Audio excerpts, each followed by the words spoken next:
Hi, we're here discussing code P0171, System 2 Lean, Bank 1. We have a 2001 Toyota Prius. I previously put a transaxle in it, which is a hybrid motors, and an inverter. And when I was done, I had a code P0171 set. Figured I'd left a vacuum hose loose somewhere since I had to raise and lower the engine several times to get the job done. So we're going to check out this code and see what it is that I left loose. Okay, as we can see, it's running pretty rough. Definitely got a misfire. And we're going to check out the live data on the scan tool. Okay, so we're looking at short-term fuel trim. We can see it's 19.5, which means that it's running very lean. Basically, fuel trim should be within, on most vehicles, should be between -10 and +10. Anything greater than +10 means that the ECM is trying to add fuel to compensate for a lean condition, which is what we've got going on here. Okay, one way you can test for vacuum leaks is with brake clean.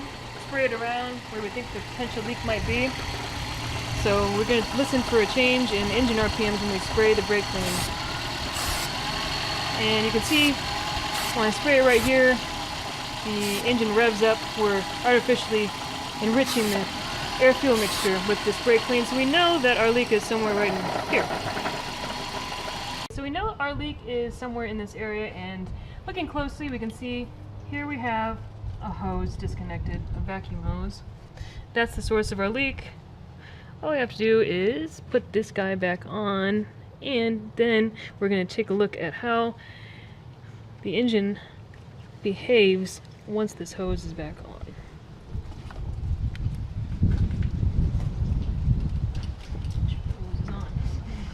Okay, now we're taking a look at short-term fuel trim with the leak fixed, and we can see it's much better.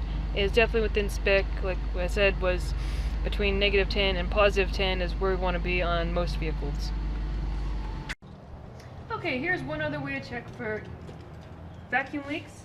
You can use one of these Evap smoke machines. You can get these on eBay for about 50 bucks, or you can build them yourselves. They're made out of a paint can, and you fill them with mineral oil to find vacuum leaks. So what we do first is I've taken the air cleaner assembly off, and I put a rubber glove on here to keep our smoke from billowing out of the throttle body. And next I'm going to turn on the Evap smoke machine. I have it hooked up to a jumper box there, 12-volt battery source, and I'm going to apply some compressed air from my air compressor. And you can see smoke billows out of the machine at the tip here. Okay, so now we have the smoke machine hooked up to this hose here that goes right to the intake manifold, and you can see the glove is filled with smoke. It's all puffed up. We don't have smoke leaking out anywhere else, which confirms that we have no more vacuum leaks.